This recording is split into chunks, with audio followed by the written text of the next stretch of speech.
Hi friends, ನಮಸ್ತೆ ಎಲ್ಲರಿಗೂ. ಸವಿರುಚಿ ಚಾನಲ್ಗೆ ಮತ್ತೊಮ್ಮೆ ಸ್ವಾಗತ. ಇವತ್ತಿನ ರೆಸಿಪಿ ಬಂದು ಸಿಹಿ ಕುಂಬಳಕಾಯಿ ಪಲ್ಯನ ಮಾಡ್ತಾ ಇದ್ದೀನಿ. ಖಂಡಿತ ತುಂಬಾ ಟೇಸ್ಟಿಯಾಗಿರುತ್ತೆ.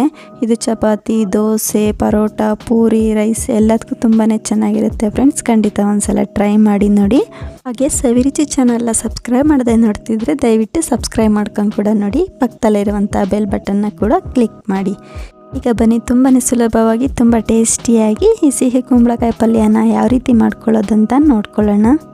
ಈಗ ಮೊದಲು ನಾನು ಒಂದು ದೊಡ್ಡ ಸೈಜ್ ಕುಂಬಳಕಾಯಲ್ಲಿ ಈ ರೀತಿ ಒಂದು ಅರ್ಧ ಭಾಗ ಕುಂಬಳಕಾಯಿನ ಕಟ್ ಮಾಡಿ ಇಟ್ಕೊಂಡಿದ್ದೀನಿ.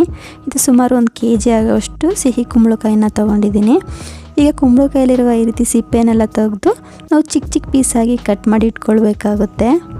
ಈಗ ನೋಡಿ, ಕಂಪ್ಲೀಟಾಗಿ ಕುಂಬಳಕಾಯಿನ ಸಿಪ್ಪೆ ತೆಗೆದು ಈ ರೀತಿ ಸ್ವಲ್ಪ ಮೀಡಿಯಮ್ ಸೈಜಾಗಿ ಕಟ್ ಮಾಡಿ ಇಟ್ಕೊಂಡಿದ್ದೀನಿ. ಕುಂಬಳಕಾಯಿನ ತುಂಬ ಚಿಕ್ಕದಾಗಿ ಕಟ್ ಮಾಡ್ಕೊಳ್ಬಾರ್ದು, ತುಂಬ ಬೇಗನೆ ಬೆಂದೋಗುತ್ತೆ. ಹಾಗಾಗಿ ಈ ರೀತಿ ಸ್ವಲ್ಪ ದಪ್ಪವಾಗಿ ಕಟ್ ಮಾಡಿಕೊಂಡ್ರೂ ಆಗುತ್ತೆ. ಇದನ್ನ ಸೈಡಲ್ಲೇ ತಿಟ್ಕೊಳ್ಳೋಣ. ಈಗ ಗ್ಯಾಸ್ ಮೇಲೆ ಒಂದು ಕಡಾಯಿನ ಬಿಸಿ ಇಟ್ಕೊಂಡು ಇದಕ್ಕೆ ಒಂದು 3-4 ಸ್ಪೂನ್ ಆಗೋಷ್ಟು ಎಣ್ಣೆನ ಹಾಕ್ಕೊಳ್ತಾ ಇದ್ದೀನಿ.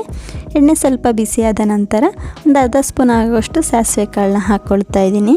ಸಾಸಿವೆ ಈ ರೀತಿ ಚೆನ್ನಾಗಿ ಸಿಡಿತಾ ಇರಬೇಕಾದ್ರೆ 2 ಮೀಡಿಯಮ್ ಸೈಜ್ ಈರುಳ್ಳಿನ ಈ ರೀತಿ ಸ್ವಲ್ಪ ದಪ್ಪದಾಗಿ ಕಟ್ ಮಾಡಿ ಸೇರಿಸ್ಕೊಳ್ತಾ ಇದ್ದೀನಿ. ಹಾಗೆ ಒಂದು 10-12 ಹಸಿಮೆಣ್ಸಿನ್ಕಾಯಿನ ಹಾಕ್ಕೊಳ್ತಾ ಇದ್ದೀನಿ. ನಾವು ಸಿಹಿ ಕುಂಬಳಕಾಯಿನ ತಗೊಂಡಿರೋದ್ರಿಂದ ಹಸಿಮೆಣ್ಸಿನ್ಕಾಯಿ ಸ್ವಲ್ಪ ಜಾಸ್ತಿನೇ ಹಾಕ್ಕೊಳ್ಬೇಕಾಗುತ್ತೆ. ನಿಮಗೆ ಖಾರಕ್ಕೆ ಎಷ್ಟು ಬೇಕೋ ನೋಡಿ ಹಾಕ್ಕೊಳ್ಳಿ. ಹಾಗೆ ಸ್ವಲ್ಪ ಹಸಿ ಕರ್ಬೇವಿನ ಸೊಪ್ಪನ್ನ ಸೇರಿಸ್ಕೊಳ್ತಾ ಇದ್ದೀನಿ. ಸೇರಿಸ್ಕೊಂಡು ಎಣ್ಣೆಯಲ್ಲೇ ಸ್ವಲ್ಪ ಫ್ರೈ ಮಾಡ್ಕೊಳ್ಳೋಣ. ಈಗ ನೋಡಿ, 1-2 ನಿಮಿಷ ಎಣ್ಣೆಯಲ್ಲಿ ಚೆನ್ನಾಗಿ ಫ್ರೈ ಮಾಡ್ಕೊಂಡಿರೋದಾಗಿದೆ. ಈರುಳ್ಳಿ ಈ ರೀತಿ ಸ್ವಲ್ಪ ಕಲರ್ ಚೇಂಜ್ ಆದ ನಂತರ ಈಗ ಇದಕ್ಕೆ ನಾವು ಕಟ್ ಮಾಡಿ ಇಟ್ಕೊಂಡಿರೋಂಥ ಸಿಹಿ ಕುಂಬಳಕಾಯಿನ ಸೇರಿಸ್ತಾ ಇದ್ದೀನಿ. ಈ ರೀತಿ ಕಂಪ್ಲೀಟಾಗಿ ಸೇರಿಸ್ಕೊಂಡ ನಂತರ ಇದನ್ನ ಒಂದು ಸಲ ಚೆನ್ನಾಗಿ ಮಿಕ್ಸ್ ಮಾಡ್ಕೊಳ್ಳೋಣ. ಈ ರೀತಿ ಕಂಪ್ಲೀಟಾಗಿ ಮಿಕ್ಸ್ ಮಾಡ್ಕೊಂಡ ನಂತರ ಈಗ ಸ್ವಲ್ಪ ಉಪ್ಪನ್ನ ಹಾಕ್ಕೊಳ್ತಾ ಇದ್ದೀನಿ. ಕುಂಬಳಕಾಯಿ ಬೇಯೋದಕ್ಕೆ ಎಷ್ಟು ಬೇಕೋ ಅಷ್ಟು ಮಾತ್ರ ಉಪ್ಪನ್ನ ಹಾಕ್ಕೊಳ್ತಾ ಇದ್ದೀನಿ. ಹಾಗೆ ಒಂದು ಚಿಕ್ಕ ಸ್ಪೂನಲ್ಲಿ ಒಂದು ಅರ್ಧ ಸ್ಪೂನ್ ಆಗೋಷ್ಟು ಅಡುಗೆ ಅರಿಶಿನ ಸೇರಿಸ್ತಾ ಇದ್ದೀನಿ. ಹಾಗಾಗಿ ಈ ರೀತಿ ಚೆನ್ನಾಗಿ ಮಿಕ್ಸ್ ಮಾಡಿಕೊಂಡು ಎಣ್ಣೆಯಲ್ಲೇ ಕುಂಬಳಕಾಯಿ ಒಂದು 3/4 ಭಾಗ ಬೇಯಬೇಕು. ಹಾಗಾಗಿ ಒಂದು 5 ನಿಮಿಷ ಕುಂಬಳಕಾಯಿನ ಬೇಯಿಸ್ಕೊಳ್ಳೋಣ. ಈಗ ನೋಡಿ, ಎಣ್ಣೆಯಲ್ಲೇ ಕುಂಬಳಕಾಯಿನ ಒಂದು 5 ನಿಮಿಷ ಚೆನ್ನಾಗಿ ಬೇಯಿಸ್ಕೊಂಡಿರೋದಾಗಿದೆ. ಕುಂಬಳಕಾಯಿ ಕೂಡ ಸಾಫ್ಟ್ ಆಗಿದೆ.